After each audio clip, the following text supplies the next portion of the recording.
Muchas veces, todo empieza con algo chiquito. Un susurro, un momentito que se va volando.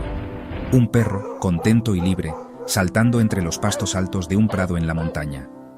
Este perro en particular, un compañero fiel en un día fresco de otoño de 1941, llevaba en su pelo algo más que olor a tierra y aventura. Llevaba las semillitas de una revolución. Una revolución que cambiaría cómo nos vestimos, cómo exploramos, hasta cómo nos curamos. Su dueño no se imaginaba, mientras le sacaba con paciencia los abrojos tercos del pelaje, que esa tarea tan común tenía la llave de un invento que sonaría por décadas, un testigo silencioso de los diseños geniales de la naturaleza y del poder de la curiosidad humana. El mundo en ese entonces era un lugar de botones y moños, de cierres que se trababan y lazos que se desataban. Asegurar la ropa era algo de todos los días, a veces molesto, pero siempre aceptado como que así eran las cosas. Nadie se imaginaba una forma distinta, una más fácil, una más rápida. La idea de 2 tiras de tela pegándose con una fuerza sorprendente ni siquiera era un sueño. Estaba ahí dormida, escondida en cómo era una plantita simple, esperando unos ojos atentos y una mente curiosa. El bosque guardaba bien sus secretos, como siempre, y solo se los mostraba a los que paraban a mirar, a preguntarse, a ver de verdad. Esta historia no es solo sobre un invento, es sobre la magia que pasa cuando la observación se junta con la imaginación. Es sobre cómo las cosas más comunes pueden encender ideas increíbles. Una simple caminata, una maleza molesta, un ingeniero paciente. Esos fueron los ingredientes. El resultado sería un cierre conocido en todo el mundo, con un sonido tan único que no hace falta traducir, el rip del velcro. Nos recuerda que las grandes historias del progreso muchas veces se tejen con los hilos más simples, descubiertos en los momentos tranquilos de la vida diaria, quizás durante una caminata por el bosque, con una mascota querida. El camino hasta este invento no fue derecho. Estuvo lleno de pruebas, de gente que no creía, del trabajo duro de transformar una maravilla natural en algo práctico. Pero la imagen de esos abrojos porfiados, pegándose tan bien, tan simple, no se le iba de la cabeza al inventor. Era un rompecabezas que le dio la naturaleza, un desafío que susurraba el viento. Y la respuesta, cuando por fin llegó, se pegaría literalmente, volviéndose una parte fundamental de nuestro mundo moderno, un conector silencioso en 1.000.000 de usos distintos. Todo gracias a un perro y su encuentro con unas semillas muy insistentes. Mucho antes del rip conocido del velcro, la gente encontraba formas ingeniosas para sujetar su ropa. Imaginen una época lejana, como envuelta en niebla, cuando los primeros humanos se cubrían con pieles de animales. Necesitaban algo para que esas coberturas no se volaran con el viento y el frío. Miraron a la naturaleza, su primera maestra. Astillas filosas de hueso, quizás de un ciervo cazado, se volvieron como alfileres rústicos. Espinas duras, sacadas con cuidado de los arbustos, servían para lo mismo. Estos fueron los primeros intentos, nacidos de la necesidad, simples pero bastante buenos para esa época. La vida era una lucha constante, y hasta las pequeñas comodidades como tener la ropa bien sujeta costaban mucho. A medida que las civilizaciones crecían, también se complicaban más su ropa y sus broches. Los antiguos egipcios, con sus túnicas de lino sueltas, usaban fajas y lazos. A veces, los ricos usaban broches complicados de bronce o de oro, que mostraban su importancia, además de servir para abrochar.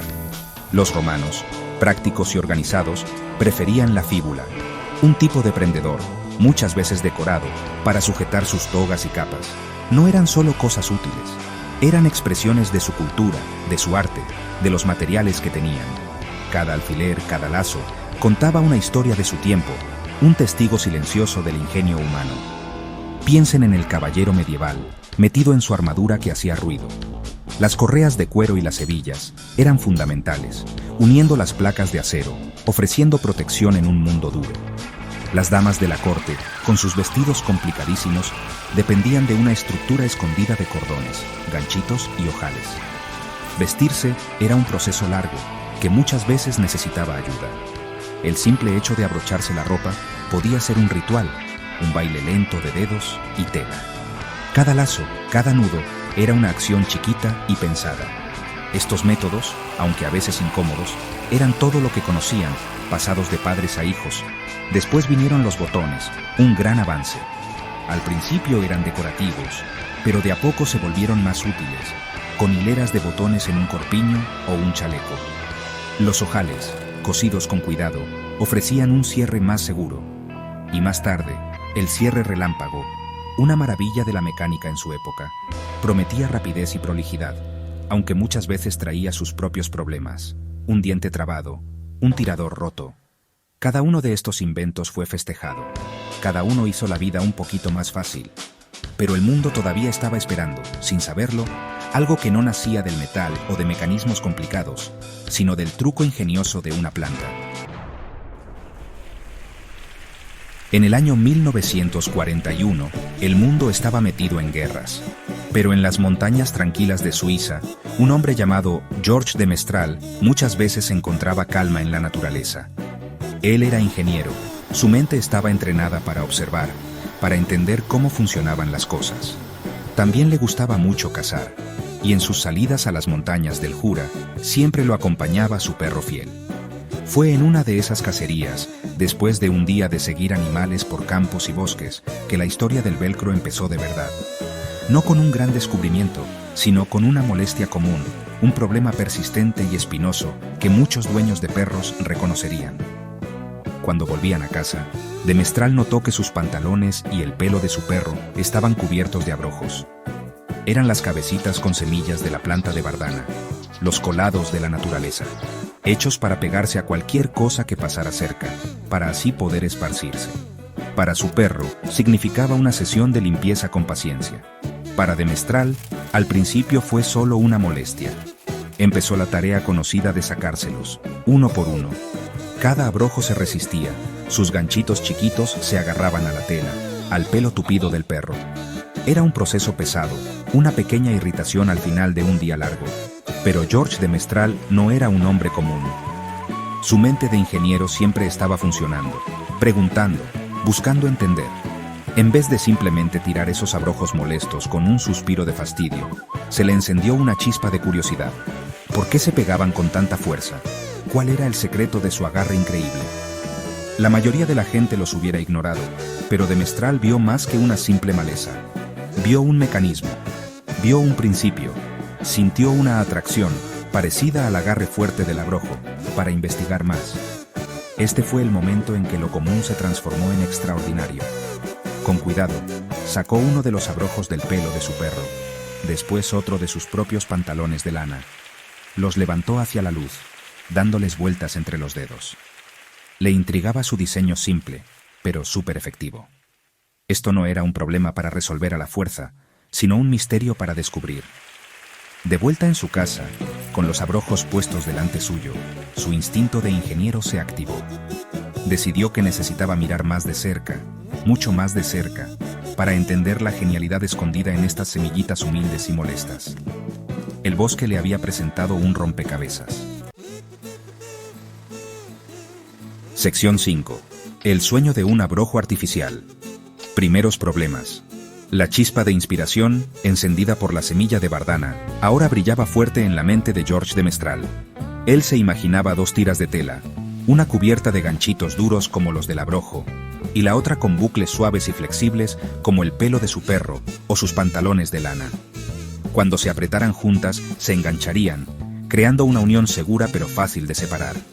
La idea era hermosamente simple, copiando elegantemente a la naturaleza. Sin embargo, llevar esta idea elegante del plano de la naturaleza a algo fabricado de verdad resultó ser un camino mucho más difícil de lo que él pensó al principio. Una cosa era admirar el diseño de la naturaleza, otra muy distinta era copiarlo. Sus primeros intentos terminaron en frustración y fracaso. Al principio intentó hacer sus ganchos de algodón, probó con distintas formas de tejer, tratando de que los hilos tomaran esas formas firmes y ganchudas que había visto en el microscopio. Pero el algodón era demasiado blando, demasiado flexible. Los ganchos que lograba hacer eran débiles, se doblaban fácil y perdían su capacidad de agarrar después de unos pocos usos. Se dio cuenta de que el material era clave.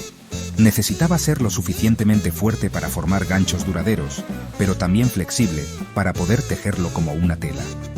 El camino que tenía por delante claramente no iba a ser fácil. De Mestral no era un hombre que se desanimara fácil. Era ingeniero, después de todo, acostumbrado a resolver problemas, a intentar una y otra vez, a seguir adelante a pesar de los problemas. Entendía que inventar algo nuevo muchas veces llevaba un largo proceso de probar y equivocarse. Buscó consejo de tejedores en Lyon, Francia, una ciudad famosa por sus telas. Sin embargo, muchos de los expertos a los que consultó no le creían mucho. La idea de crear un cierre de tela basado en una maleza les parecía rara a algunos y poco práctica a otros. Estaban acostumbrados a los métodos tradicionales, a los telares y técnicas pasadas de padres a hijos. Su idea era poco común. A pesar de las dudas de los demás y de los problemas técnicos que iban apareciendo, De Mestral siguió intentando por años. Él sabía que su idea valía la pena. Podía sentirlo. La imagen del agarre fuerte de la bardana era un recordatorio constante de lo que podía lograr. Experimentó sin cansarse con distintos materiales y formas de fabricar. Necesitaba un material sintético, algo que se pudiera moldear con precisión y que mantuviera sus características con el tiempo. La búsqueda del material correcto y la forma correcta de trabajarlo se convirtió en su obsesión. El sueño de un abrojo artificial era difícil de hacer realidad y pedía paciencia, aguante y una fe que no se rindiera. Sección 6. Tejiendo el futuro. El nacimiento del velcro. Después de muchos años de probar con mucho esfuerzo y de muchos intentos fallidos, el gran avance de Georges de Mestral finalmente llegó con un material bastante nuevo, el nylon. Este polímero sintético, fuerte, resistente y que se podía tratar con calor para que mantuviera su forma, resultó ser la pieza que faltaba en el rompecabezas. Los hilos de nylon, cuando se tejían en bucles apretados y luego se cortaban a la altura y ángulo justos bajo luz infrarroja, formaban ganchitos perfectos y duraderos. Estos ganchos eran lo suficientemente rígidos para engancharse con una tira compañera de bucles de nylon más suaves, pero también lo suficientemente resistentes para usarse muchas veces sin perder su efectividad. Este fue el momento en que el sueño empezó a convertirse en una realidad que se podía tocar. El proceso era complicado. Una tira de tela de nylon se tejía para crear los ganchitos chiquitos y fuertes. Otra tira se tejía para crear un campo lleno de bucles suaves y listos para engancharse. Cuando estas dos tiras se apretaban, los ganchos se agarraban a los bucles, creando un cierre firme y seguro. Pero, con un simple tirón para separarlas, se podían despegar, listas para usarse una y otra vez. Era una imitación ingeniosa del diseño de la naturaleza, mejorada y perfeccionada gracias al ingenio y la perseverancia humana. De Mestral por fin había descifrado el código. Había logrado transformar el mecanismo natural de la bardana en un cierre revolucionario hecho por el hombre. Con un producto que funcionaba por fin en sus manos, De Mestral necesitaba un nombre para su invento. Quería algo pegadizo, algo que diera una idea de cómo estaba hecho y para qué servía. Combinó las palabras francesas velours, que significa terciopelo, refiriéndose al lado suave con bucles, y crochet, que significa gancho. Así nació velcro, un nombre que pronto se volvería sinónimo de este sistema de cierre innovador. En 1955, casi una década y media después de su caminata clave por el bosque, Georges de Mestral patentó su cierre de gancho y bucle. El viaje desde un perro cubierto de abrojos hasta un invento patentado había sido largo y difícil, pero el resultado estaba listo para cambiar el mundo. El proceso inicial para fabricarlo era lento y complicado. Crear los ganchitos con precisión necesitaba telares especiales y técnicas que tuvieron que inventarse. Las primeras versiones se hacían en telares chiquitos, modificados, casi a mano. Pero De Mestral no se rendía. Fundó su propia empresa para producir velcro, creyendo profundamente en su potencial. Se imaginaba su invento usándose en ropa, en zapatos, en muchísimas cosas donde se necesitara un cierre rápido, confiable y que se pudiera usar muchas veces. Todo estaba listo para que el velcro apareciera en el escenario mundial, aunque al principio la gente lo recibiría con cuidado.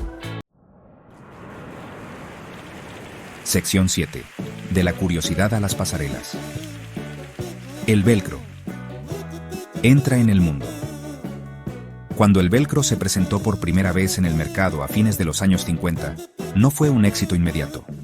Como muchos inventos realmente nuevos, la gente lo recibió con un poco de desconfianza y curiosidad, en lugar de adoptarlo todos al instante.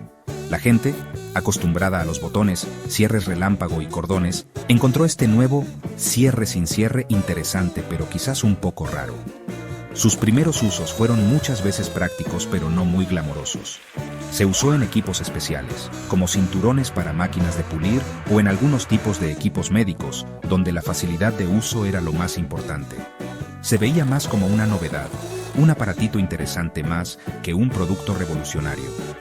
El mundo de la moda, que muchas veces adopta rápido las cosas nuevas y emocionantes, al principio dudó. Las primeras versiones del velcro podían ser un poco duras, y el sonido característico de rip que hacía al abrirse no se consideraba muy elegante o sofisticado para la ropa de alta costura. Los cierres relámpago tenían un aire moderno y prolijo, y los botones ofrecían un look clásico y bien hecho. El velcro, con su aire un poco industrial, parecía fuera de lugar en los talleres elegantes de París o Milán. Necesitaba un defensor, un uso que mostrara sus ventajas únicas y lo hiciera conocido por todos. Con paciencia, el invento esperó su momento para brillar.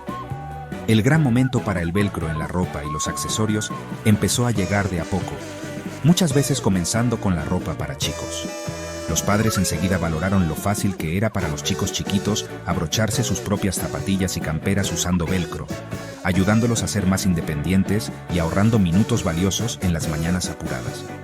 Esta practicidad empezó a pesar más que cualquier preocupación por cómo se veía. Los deportistas también empezaron a ver los beneficios. El equipo deportivo que necesitaba ajustarse o sacarse rápido encontró un compañero perfecto en el velcro. Su agarre seguro, incluso durante actividades con mucho movimiento, junto con lo fácil que era de usar, lo hizo ideal para zapatillas deportivas, guantes y protectores. De a poquito, los diseñadores empezaron a probar con el velcro, usándolo de formas más visibles y creativas. Los años 60, una década de innovación y de romper con lo tradicional, vieron cómo el velcro empezaba a aparecer en ropa y accesorios con pinta futurista.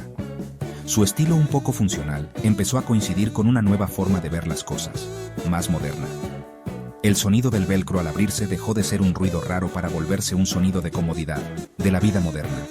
Ya no era solo un invento curioso, se estaba volviendo parte de la vida diaria, revolucionando en silencio cómo se unían las cosas, un rip a la vez, desde el patio de juegos hasta la cancha de deportes, y finalmente, hasta la pasarela de moda. Sección 8. Más allá de la moda. Un cierre para todo uso. Mientras el velcro avanzaba de a poco en el mundo de la moda, su verdadera versatilidad empezó a brillar cuando encontró usos en un montón de otras industrias. Sus características únicas, fuerte, liviano, reutilizable, fácil de usar con una mano y confiable en distintas condiciones, lo hicieron una solución ideal para muchísimos problemas. El campo de la medicina, por ejemplo, reconoció rápido sus beneficios. Los brazaletes para medir la presión arterial se podían abrochar fácil y de forma segura con velcro. Los aparatos ortopédicos y soportes usaban su agarre ajustable, permitiendo un calce a medida y cómodo para los pacientes. Simplificó tareas para los profesionales de la salud y mejoró la comodidad y el cumplimiento del tratamiento por parte de los pacientes. La industria aeroespacial le dio al velcro uno de sus apoyos más importantes. La NASA, preparándose para las misiones Apolo a la Luna, enfrentaba problemas únicos en el ambiente sin gravedad del espacio. Los astronautas necesitaban formas de asegurar herramientas, equipos e incluso a ellos mismos, sin que las cosas se fueran flotando. Los botones eran muy complicados con los guantes gruesos, y los cierres se podían trabar. El velcro era la respuesta perfecta. Se usaron muchos pedacitos de velcro adentro de las naves espaciales y en los trajes espaciales, permitiendo a los astronautas pegar listas de tareas, lapiceras y bolsas de comida de forma práctica. Hasta ayudó a que sus bandejas de comida no se fueran flotando. El velcro fue a la Luna, demostrando lo que valía en los ambientes más difíciles. Los usos siguieron multiplicándose, llegando a casi todos los aspectos de la vida moderna. En la industria automotriz, se usó para asegurar alfombras, techos interiores y varias partes de adentro de los autos. En el ejército, los soldados lo usaban para un montón de cosas en su equipo, desde abrochar bolsillos hasta asegurar accesorios del casco. Los buzos lo usaban en sus trajes de neopreno y equipos. Hasta en casa, el velcro encontró su lugar, usándose para organizar cables, colgar cuadros livianos o sujetar cortinas. Su capacidad de adaptarse parecía no tener fin. Cada nuevo uso demostraba la genialidad simple del invento de Georges de Mestral, nacido de observar la naturaleza. Desde las profundidades del océano hasta la inmensidad del espacio, el velcro demostró su valor. Se usó en artículos deportivos, haciendo más fácil ponerse canilleras o ajustar una mochila. Apareció en útiles de oficina, en juguetes y en ropa adaptada para personas con discapacidad, dándoles más independencia. El rip satisfactorio del gancho encontrando el bucle se volvió un sonido común en todos lados, un testimonio de un invento que fue más allá de sus humildes comienzos.